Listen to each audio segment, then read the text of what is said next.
이혼을 많이 하는 서양 사람들이 자주 하는 농담이 있습니다. 이런 말입니다. 여보, 당신 아이하고 내 아이하고 싸우는데 우리 아이가 말리고 있어요. 이런 말이에요. 남편도 아이를 데리고 이혼을 했고 아내도 자기 아이를 데리고 이혼했는데 둘이 결혼을 해서 또 아이를 낳은 거죠. 옛날에는 이게 농담이었는데 이제는 현실이 된 겁니다. 언뜻 들으면 웃기는 얘기지만 이제는 웃기는 얘기가 절대로 아니고 외국의 얘기였지만 이제는 이것이 우리나라의 현실이 되고 있는 것입니다. 2014년도에 우리나라 통계청에 의하면 결혼이 30만 5,500건입니다. 그 해의 이혼 건수가 11만 5,500건. 그러니까 한 해 동안 결혼 대비 이혼의 수가 36% 상당한 거죠. 이것이 이혼율은 아니고, 이혼율이라고 하는 것은 결혼한 전체 가정 중에서 이혼한 가정의 수기 때문에 이렇게 해보면 우리나라의 이혼율은 10% 정도라고 생각하면 됩니다. 그러니까 10가정 중에 한 가정 정도는 이혼을 경험하고 있다, 그런 말이고, 근데 이게 이제 갑작스럽게 늘어가는 게 문제가 되는 거죠. 전 세계적으로는 우리나라가 5위 정도에 해당하고 있습니다. 여러분이 보셔서 알겠지만 방송의 드라마 내용 중에 대부분이 이혼과 재혼을 소재로 다루고 있다는 것은 주지하시는 바이고, 이건 무엇을 의미하는가 하면 그만큼 그것이 우리 삶에 보편화됐다는 것을 나타내 주는 것이죠. 우리는 지난번에 결혼의 목적에 대한 말씀을 생각했는데요. 여러분, 결혼의 목적이 크게 세 가지라고 그랬습니다. 네? 육체적으로는 자녀를 낳을 수 있는 거죠. 정신적으로는 두 사람이 연합하고 하나 돼서 친밀함의 행복을 누릴 수 있는 멋진 제도라는 것이고, 세 번째는 영적으로 서로가 서로를 하나님 안에서 완성시키면서 각자의 받은 소명을 하나님 앞에 이루어가게 하는, 그게 바로 결혼의 목적이라고 그랬습니다. 그러니까 인간의 모든 갈망을 가장 완벽하게 풀어낼 수 있는 멋진 제도가 결혼인 거죠. 그래서 하나님은 우리 인간들에게 결혼을 선물로 주셨다는 거죠. 이렇게 결혼이 중요하기 때문에 영국 사람들은 결혼할 때 반드시 이런 것을 점검합니다. 영국의 속담인데요. 바다에 나갈 때는 한 번 기도하고 전쟁에 나갈 때는 2번 기도하고 결혼하기 전에는 3번 기도해라 그랬어요. 감이 와 닿습니까? 네? 전쟁하기 전보다도 더 많이 충분히 기도해야 된다는 거예요. 왜냐하면 이건 자손 대대의 문제거든요. 그래서 결혼 전에는 기도를 충분히 하고 그 다음에는 신중하게 선택해야 되는 거다. 그러니까 빨리 하려고 하지 마라. 왜? 빨리 하는 것보다 중요한 것은 잘 해야 되는 것이기 때문에 그런 것이죠. 자, 오늘 본문은 이혼에 대한 말씀입니다. 일단 결혼을 했으면 둘이 함께 잘 살아야 되는 것이 원칙이죠. 그런데 둘이 함께 잘 살 수 없는 그러한 상황이 왔을 때는 어떻게 해야 하느냐 하는 거예요. 여기서 이혼의 3가지 원칙이 본문에 나옵니다. 자, 이혼의 첫 번째 원칙이 뭐냐? 10절에서 11절인데 함께 읽겠습니다. 결혼한 자들에게 내가 명하노니 명하는 자는 내가 아니요 주시라. 여자는 남편에게서 갈라서지 말고 만일 갈라섰으면 그대로 지내든지 다시 그 남편과 화합하든지 하라. 남편도 아내를 버리지 말라. 그러니까 이혼을 생각하는 사람들에게 주시는 첫 번째 원칙이 뭐냐 하면은 갈라서지 마라 그거예요. 이혼은 아니다 하는 거예요. 우리가 결혼하고 나서 실망을 하게 되면 아닌가 본데, 괜히 했는데, 당신 만난 것이 일생일대의 실수인데 이거 그 사람이 더 좋았는데, 이러면 안 된다는 거죠. 소용도 없는 것이고, 때로 억지로 한 것 같은 착각이 들 때라도, 여러분, 결혼이라고 하는 것은 우연히 이루어질 수는 없는 거예요. 우연인 것 같아도 절대 우연이 아니라는 거예요. 제가 아는 부부 중에는 이렇게 만난 부부가 있어요.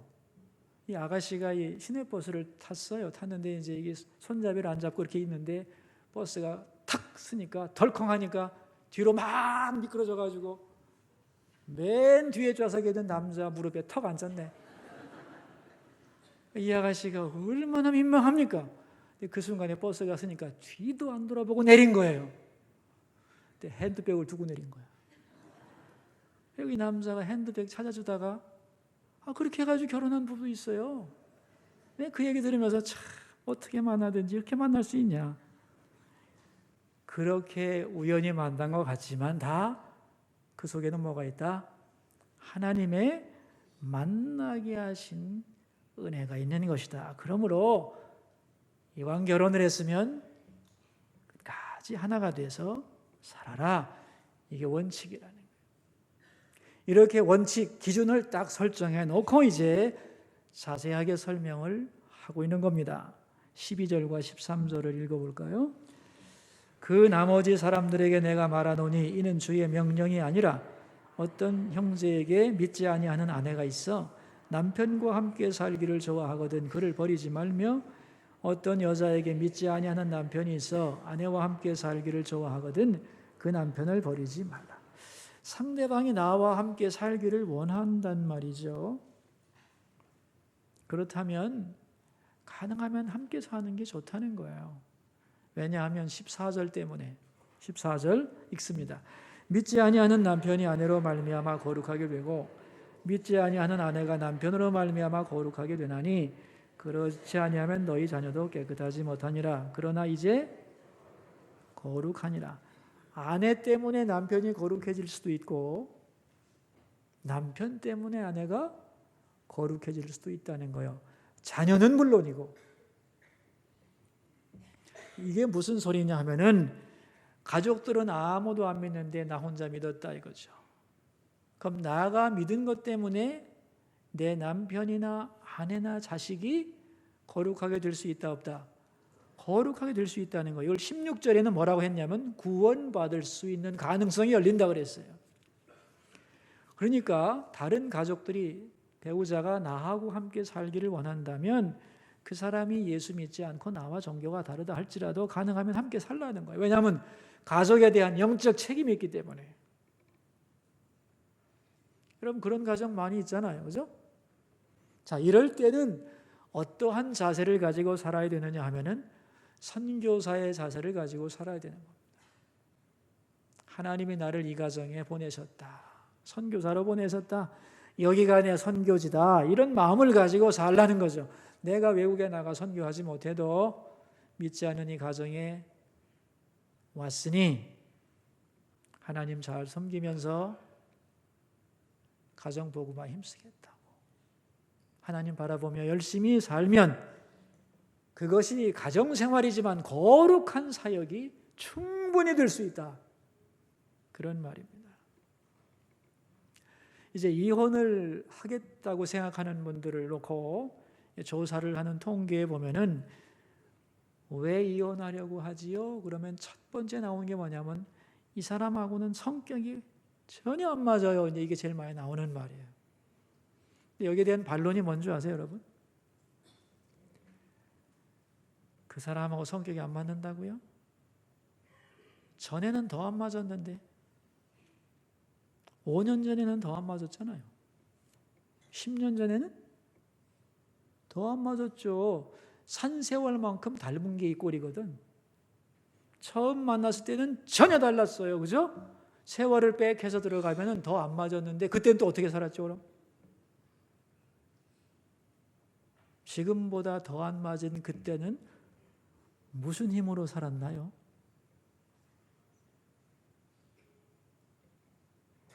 그때는요, 사랑이 있었습니다. 사랑이.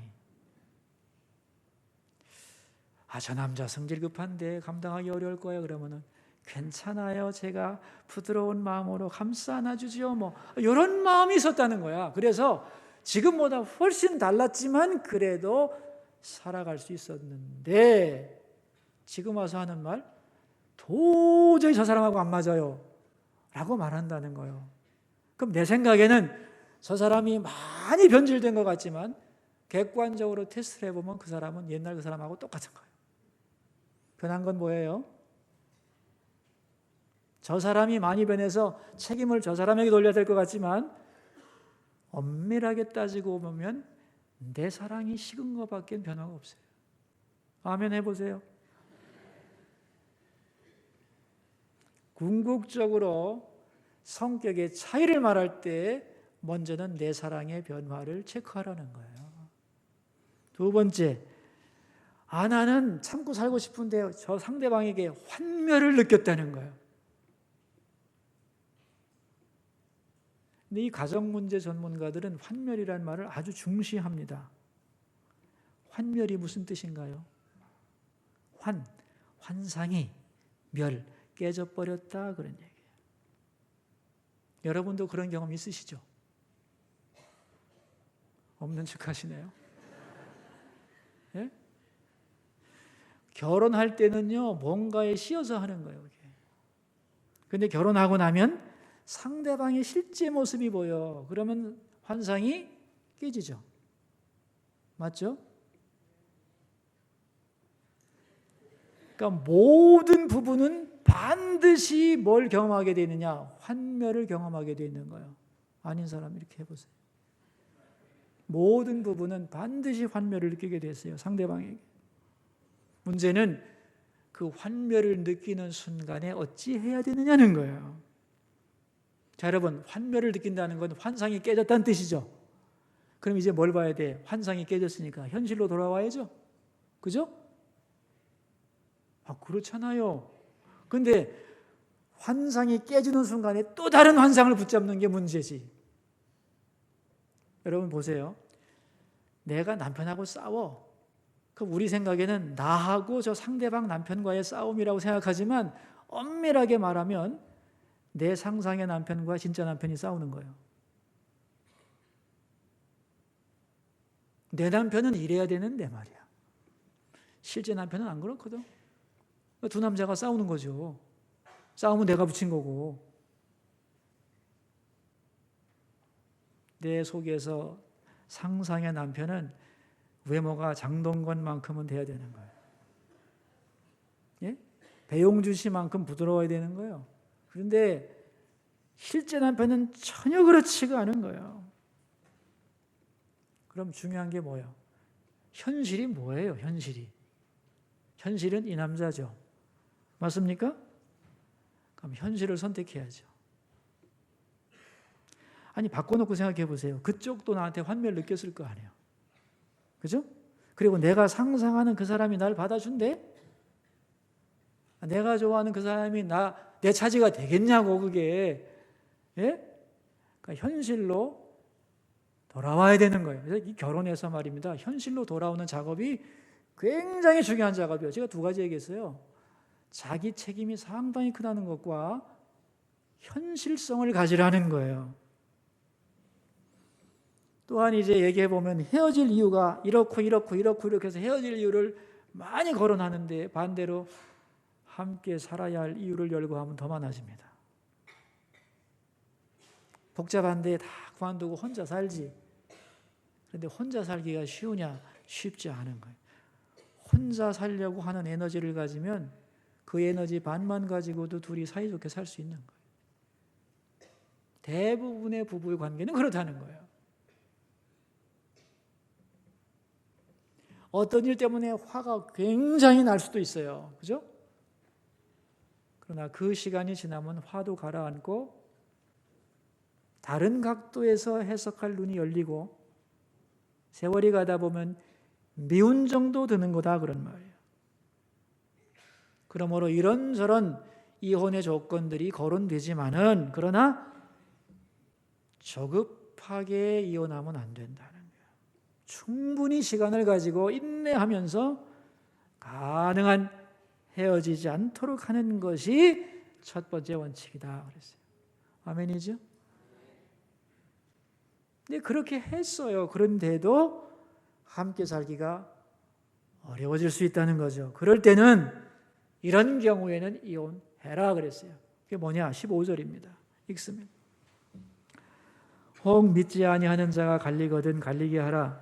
형제나 자매나 이런 일에 구애될 것이 없느니라. 그러나 하나님은 화평 중에서 너희를 부르셨느니라. 믿지 않는 상대방이 너 예수 믿지 마라. 나는 너 예수 믿는 꼴 못 봐준다. 교회 계속 다닌다면 나 갈라서잖아 하고 이렇게 나온다면 어떡하냐 이거죠. 그럴 때는 오케이 이혼해도 된다 이거예요. 왜냐하면 결혼이 소중한 것이지만 인생의 전부는 아니잖아요. 건강하고 행복하게 보람있게 하나님 잘 섬기며 살라고 주신 인생이고 그것을 위해 선물로 주신 게 결혼인데 이 결혼 때문에 내 몸과 마음과 영혼이 다 파괴된다면 그렇다면 이혼해도 된다는 거예요. 결혼이 중요한 것이지만 인생의 궁극적인 목표는 아니라는 거예요. 나는 예수님 포기할 수 없는데 저쪽은 예수님 포기하지 않으면 함께 살 수 없다. 그럼 내가 예수님 붙잡으려면 어떻게 하면 되겠어요? 그럽시다. 하라는 거예요. 이런데 구애받을 거 없다 그랬어요.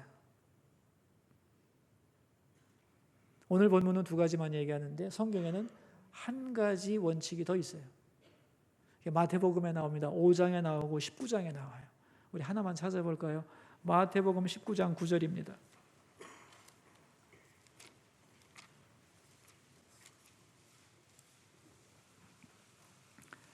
마태복음 19장 9절 함께 봉독하겠습니다. 내가 너희에게 말하노니 누구든지 음행한 이유 외에 아내를 버리고 다른 데 장가드는 자는 간음함이니라 그랬어요. 예수님이 가르쳐 준 거예요. 상대방이 음행을 저질렀을 때 이거는 우리 둘의 하나됨을 저쪽이 파괴한 경우이기 때문에 이혼의 사유가 된다고 그랬어요. 하나님이 보실 때도. 그러나 너희를 화평 중에 부르셨기 때문에 이혼 사유가 되지만 그래도 내가 용서하고 살겠다라고 하면 함께 사는 게 더 좋고 그러나 나 그렇게 참 살기 어렵다고 생각한다면 오케이 이혼할 수 있는 것이다 라고 성경은 가르치고 있습니다. 그러니까 이혼 부부관계의 문제를 푸는데 이혼이 최상의 방법은 아니에요. 그러나 어떤 경우에는 참고 인내하고 하나 되기를 힘쓰겠지만 그것을 넘어서는 경우에는 이혼할 수도 있다. 이게 성경의 가르침인 것입니다. 그런데 천주교에서는 지금도 이혼을 공식적으로 금지합니다. 그래서 역사 속에서 교회 역사 속에서 수많은 사건이 일어났어요. 교회 자체가 결혼을 불법화했기 때문에. 영국의 성공회라고 하는 큰 교단이 있죠. 그 교단도 결혼 문제 때문에 생긴 겁니다. 영국 왕 헨리 8세라는 사람이 아내하고 이혼을 해야 되겠다고 생각했는데 교회가 허락을 안 해줬어요. 교황이 이런 핑계 저런 핑계 대면서 못하게 하니까 너무너무 이 헨리 8세가 화가 나니까 내가 해야 되겠다는데 왜 교회가 막냐 말이야. 그러면서 하는 말이 막는다고 내가 못할 줄 아냐. 영국의 교회는 로마 교황 지배받지 않겠다. 오늘부터 영국의 모든 교회는 교황이 머리가 아니라 국왕이 머리다 하는 법을 발표해버립니다. 그게 수프림 액트라고 해서 수장령이라고 하는 거예요. 유명한 역사적 사건 아니에요? 그래서 영국 성경홍회 회가 시작이 되는 거예요. 이 얘기를 영화로 찍은 게 유명한 영화 여러분 보셨을 거예요. 천일의 앤이라고 하는 영화가 바로 이 영화의 이 스토리를 배경으로 하고 있는 영화입니다. 요즘에는 워낙 이제 그 성도들이 그 이혼이 많아지기 때문에 할 수 없이 이제 허락을 합니다만은 아직도 아주 복잡한 절차를 뒀어요. 소속 성당의 신부가 허락을 해줘야 되고 교회 내부 법원 판결을 받아야 되고 경우에 따라서는 교황의 승인을 받지 않으면 안 되도록 이렇게 복잡하게 해놨습니다. 성경은 그렇게 가르친 적은 없어요. 가톨릭 교회가 그렇게 한 거죠. 여러분, 이혼했다는 사실 자체가 힘든 거예요? 힘들지 않은 거예요? 여러분 대답을 좀 해보세요. 힘든 거예요? 힘들지 않은 거예요? 힘들어요. 이혼하는 게 얼마나 힘드냐면은 세상에서 우리나라가 제일 힘들어요. 우리나라는 결혼하는데도 밟아야 될 게 많고 이혼하고서도 복잡한 나라야. 그러니까 이혼에 대한 상처가 세상 어느 나라보다도 강한 나라가 한국이에요. 이해하시죠, 여러분? 그런데 만약에 여러분 주변에서 누군가 이혼을 했다 그런 말을 들으면 여러분 어떻게 하셔야 되겠어요? 예? 누가 이혼했대 그런 소리를 들으면 여러분 어떻게 하시겠어요? 못 들은 척 하세요. 아멘입니까? 못 들은 척 하시라고요. 그냥 자세하게 묻지 마세요. 나름대로 얼마나 고민하고 고통을 당하면서 했을 텐데 그거 왜 했냐고 말이야. 자꾸 캐물으면 그거 무식하고 잔인한 거예요. 그거. 예? 내가 추측하고 이랬을 거라고 상상을 하고 내가 심판을 하고 여러분 그러면 안 됩니다. 그쪽에서 말하면 들어주면 되지만 내가 자꾸 물으면 안 돼요. 이혼 자체도 힘든데 설명까지 해야 돼요? 나 혼자도 힘들어 죽겠는데 남에게 어떻게 보이는 것까지 걱정하고 살아야 됩니까, 여러분? 그러니까 절대로 앞으로의 사회 속에서 더구나 교회 공동체 안에서 이혼했다는 얘기를 들으면 참 힘드셨겠구만. 실망하지 말고 다시 소망을 가지고 열심히 살기를 바란다는 기도, 그런 위로와 축복의 기도를 해주기 바랍니다. 그래야 똑같이 우리가 살아갈 수 있는 거예요. 여러분 이제 재혼에 대해서 생각을 해보겠습니다.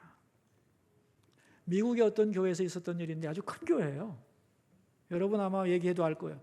그 교회에 아주 믿음 좋은 훌륭한 권사님 한 분이 계셨는데 이 권사님 남편이 바람을 피웠어요.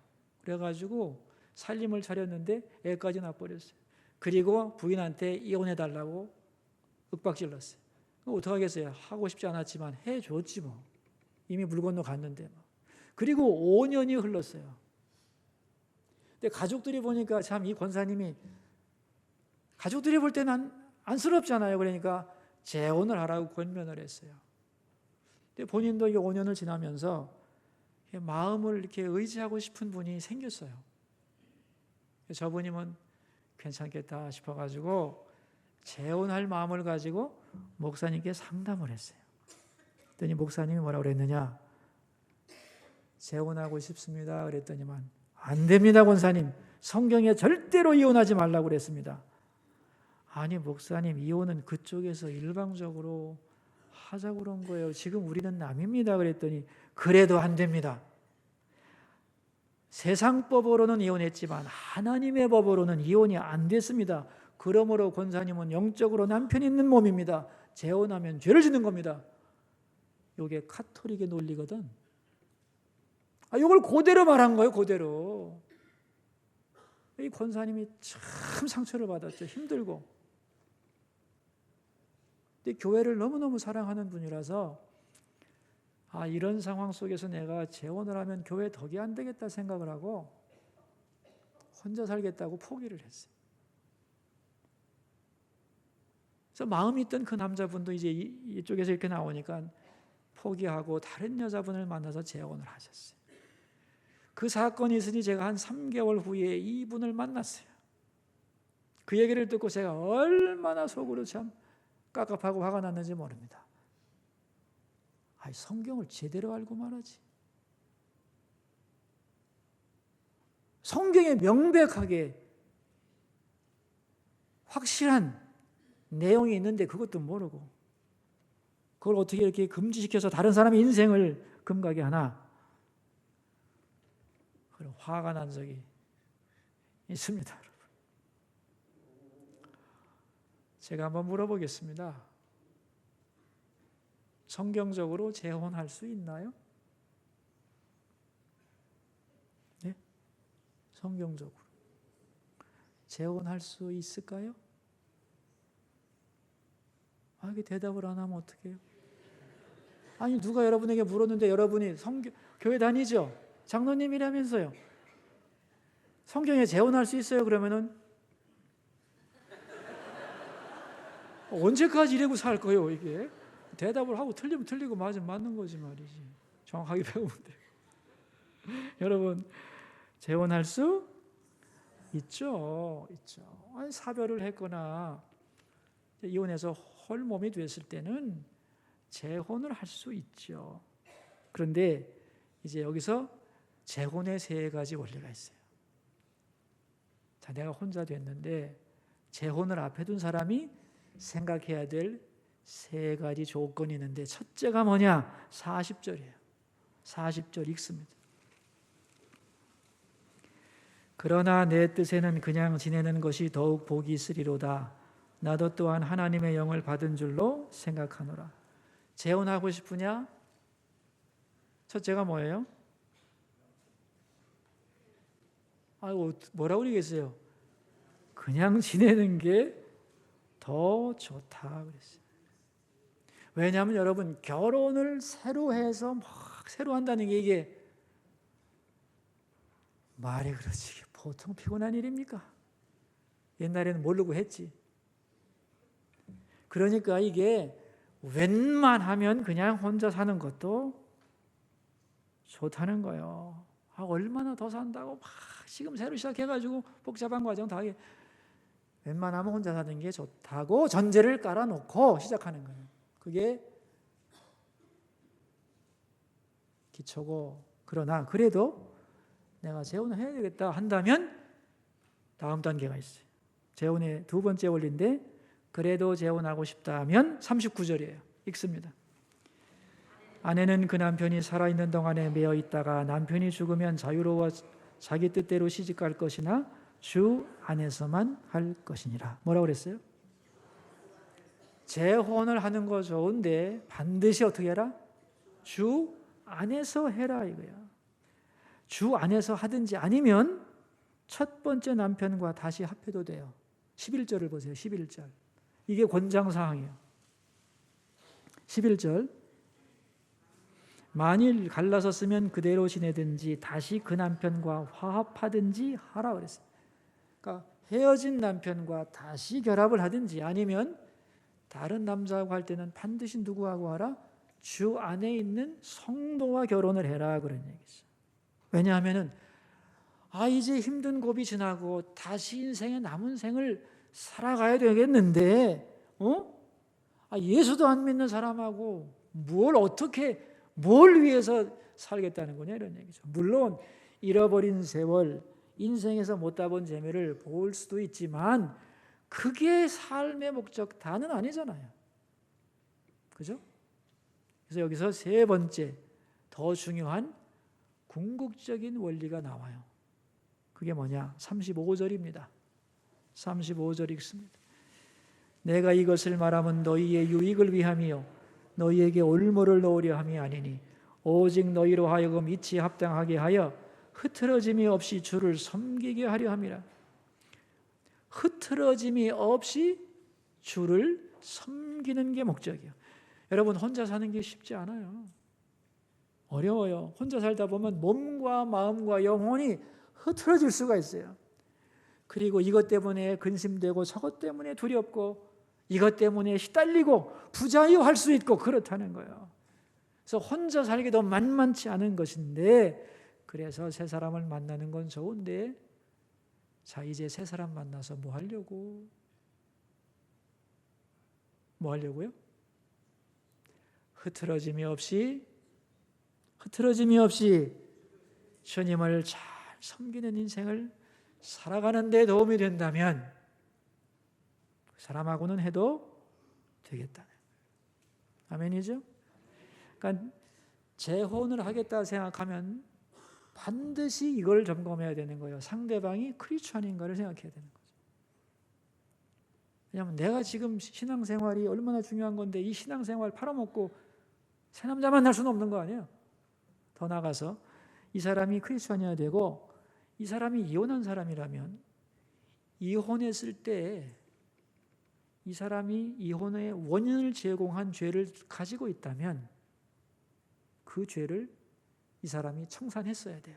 다시 말하면 회개하고 뉘우쳤어야 된다는 거예요. 그렇지 않고 그 죄를 그 사람이 계속 가지고 있는 사람이라면 둘이 새롭게 만났을 때 그 죄가 어떻게 되겠어요? 어떻게 되겠어요? 우리 속으로 들어오죠. 그걸 차단하기 위해서 저 사람이 이혼을 했는데, 이혼한 건 할 수 없지만 이 사람이 원인을 제공하는 죄를 진 사람이라면 그 원인이 제거됐어야 됐는가를 확인하라는 거예요. 진정한 크리스찬인가? 그리고 저 사람은 과거에 자기의 결혼 생활에서의 죄를 스스로 뉘우치고 회개해서 정리를 했는지를 검증해라. 그래서 저분이라면 함께 나의 남은 짧은 시간을 흐트러짐이 없이 함께 의지하면서 하나님 잘 섬기는 데 도움이 되겠다면 결혼해도 좋다. 왜? 그래야 행복하다 그랬어요. 아멘이죠? 그러니까 결혼을 해서 이혼하지 않는 게 제일 좋은 것이지만 이혼할 수 있는 경우도 생겨나는 것이다. 그래서 옛날에는 아이를 낳지 못하면 이혼하고 또 친밀함이 깨지면 이혼하고 그러지만 궁극적으로 이렇게 생각하시면 되죠. 이 사람과 함께 살아가면서 하나님이 내게 주신 소명을 이루기는커녕 나 자신이 파괴가 된다는 거예요. 잠시 동안은 참고 인내하면서 견뎌낼 수 있지만 이 개선의 가능성이 보이지 않는데 계속 살다가는 내 몸과 마음과 영혼이 파괴되어 도저히 살 수가 없다. 그랬을 때는 이혼의 사유로 본다는 거예요. 성경이 인정한다는 거예요. 이 기독교의 입장입니다. 많은 분들이 결혼 생활 속에서 아주 고통을 받다가 이혼하고 새로운 인생을 사는 분들 많아요. 이 남편만 잘못 만나가지고 남편한테 막 구박받고 폭력을 행사하다 나 이래서는 도저히 못 살겠다 그래가지고 이혼을 하고 다시 마음 먹고 내가 새 인생 살아야지 해서 공부도 하고 하나님도 새롭게 만나고 자기의 소명을 발견해가지고 열심히 살아가는 사람들이 많이 있습니다, 여러분. 그러니까 이혼이라고 하는 게 힘들고 어려워서 상처가 크겠지만 만약에 이혼하신 분들이 있다 할지라도 그거 했다고 해서 낙심하고 좌절하고 주저앉으면 안 되는 거예요. 그렇죠? 다시 이 역경을 딛고 일어나서 하나님 앞에서 내 소명을 찾고 나름대로 열심히 살아가면 되는 거예요. 그러다가 흐트러짐이 없이 함께 주님을 섬길 사람을 만나게 되면 재혼하면 좋고. 아멘이죠? 여러분, 결혼, 이혼, 이 재혼이라는 이 세 가지에 해당하지 않는 사람이 얼마나 되겠어요? 거의 없죠. 이게 모두에게 해당되는 건데 언제나 결혼, 이혼, 재혼에는 삼각형 원리가 있다는 걸 기억하셔야 돼요. 무슨 원리요? 삼각형 원리요. 이 삼각형 원리와 삼각관계를 혼동하면 안 돼요. 삼각이라는 말이 나왔다고 헷갈리면 안 돼요. 그것도 아주 다른 거예요. 삼각관계에 빠지지 않는 방법이 뭐냐면 삼각형 원리예요. 삼각형 원리는 간단해요. 삼각형을 생각해 보세요. 맨 위가 있죠. 맨 위에 꼭지점은 하나님이요. 그리고 밑에 두 꼭지점은 나와 당신이요. 자, 제가 묻겠습니다. 부부 사이에, 남녀 사이에는 수직입니까? 수평입니까? 관계가? 예? 수평이죠? 수직은 하나님과 우리가 수직이고 당신과 나는 수평이야. 그런데 반드시 순서는 남자가 앞서는 거예요. 이게 성경적 진리예요. 아시겠어요? 수평이라고. 뭐 내가 그거 거부하는 거 아니에요. 성경적으로 근데 남자가 먼저라는 사실을 아멘 하세요. 자꾸 뒤집으려고 그러지 마세요. 자꾸 성경을. 그럼 안 돼요, 그게. 그러니까 하나님이 위에 계시고 당신과 내가 그 안에서 남녀가 있는데 결혼할 때 항상 하나님 앞에서 하고 이혼할 때도 하나님 앞에서 둘이 결정하는 것이고 재혼도 하나님 앞에서 삼각형 안에서 하는 거다 이런 얘기예요. 그런데 문제는 삼각관계가 왜 생기냐면은 하나님 자리에 부모가 쏙 들어가 버려. 조종을 해버려. 그래서 삼각관계가 되는 거야. 우리 둘이는 잘 살 수 있는데 말이야. 하나님이 복 주신 관계인데 부모가 조정해서 장난치다 보면 둘이 못 살아요. 이게 삼각관계예요. 아시겠어요? 그러니까 하나님 자리에 부모가 들어간다거나 옛날 사귀던 옛 애인이 빠져나가질 않아. 뒤에서 조정을 해. 그런가 하면요, 미안합니다 이렇게 말해서 자식 새끼가 그 자리에 갈 수도 있어요. 그러면 복잡해지는 거예요. 아멘이죠? 결혼도 두 사람이 서로의 사랑을 확인하고 부모님의 동의도 받겠지만 하나님 앞에서 기도하고 결정하는 것이고, 아멘이죠? 재혼도 그렇게 하는 것이라는 거예요. 이게 삼각형의 원리예요. 꼭 하나님 자리에 누가 끼어들어가 가지고 방해를 놓고 쏙쏙거리면 이 관계가 깨져 가지고 복잡하게 되는 거예요, 여러분. 저는 바라건대 우리 수석의 모든 성도의 가정이 다 주 안에서 화평하기를 바랍니다. 삼각형의 원리에 굳게 서 있기를 바라고, 우리의 사랑을 다른 것 때문에 방해받으면 안 됩니다. 하나님이 복 주신 그 관계를 잘 지켜가야 된다는 거예요. 삼각관계가 결코 틈타지 못하는 삼각형 안에서의 행복한 가정이 되기를 바라고, 만약에 상처 있는 분들이 있다면 주께서 위로해 주시고 새로운 미래를 열어주시기를 주의 이름으로 축원합니다. 우리 기도하면서 나가도록 합시다. 세 가지 기도 제목을 가지고 주님 앞으로 나갑니다. 첫 번째 기도 제목입니다. 가정이 화평하게 하시고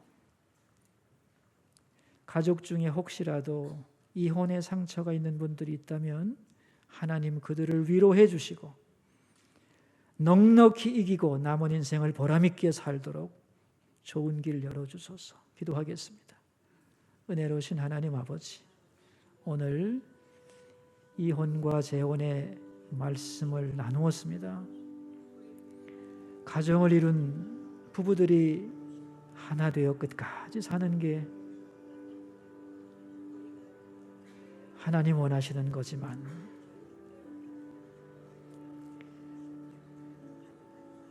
갈등하며 힘들어하는 부부가 있다면 사랑할 힘을 주사 지금의 하나됨을 잘 유지할 수 있게 해주시고,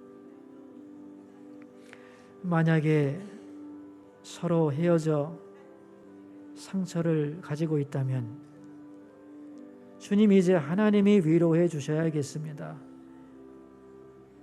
낙심하고 좌절하지 말고 다시 디디고 일어나서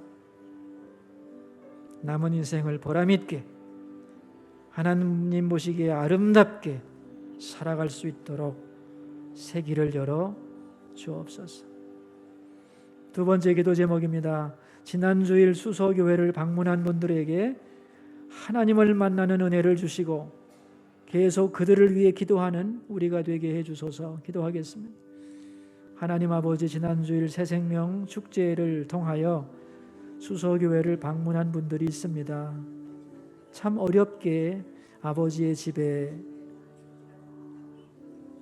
나왔던 분들, 그분들이 하나의 행사로 끝나지 않고 전능하신 사랑의 하나님을 감격적으로 만나는 은혜를 누리게 해주시고 그분들이 그렇게 되도록 우리가 영적으로 기도하고 섬길 수 있도록 은혜를 내려 주옵소서.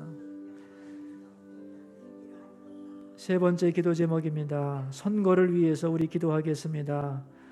나라를 사랑하고 올바른 섬김의 정신을 가진 분들이 선택될 수 있도록 우리 국민들에게 좋은 지도자 분별하는 분별력 주시기를, 선거를 통해서 하나하나 나아져갈 수 있도록 우리 선거를 위해 기도하겠습니다. 하나님 아버지, 지도자들을 선거하는 선거를 앞에 두고 있습니다.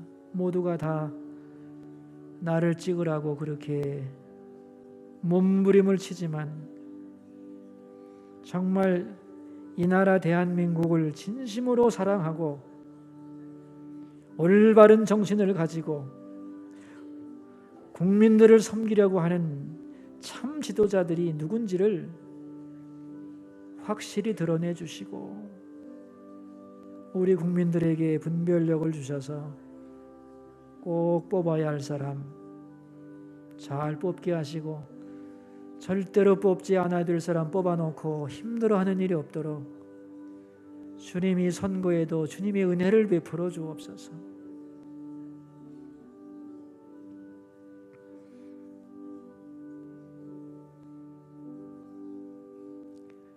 살아계신 하나님, 선물로 주신 가정 안에서 부부가 화목하여 행복하게 살기를 소망합니다. 부부간에 갈등이 있습니까? 갈등을 넉넉히 극복할 사랑을 주시고 새 힘을 부어 주옵소서. 만약에 상처 입은 가정이 있다면 주의 위로하심과 치료가 넘치기 원하고 주 안에서 새로운 미래를 열어주옵소서. 주여, 어떠한 경우에도 낙심하는 일이 없도록 도와주시고 소망의 주님을 바라보며 전진하는 가정들이 되도록 역사하여 주시옵소서. 예수님 귀하신 이름으로 기도하옵나이다.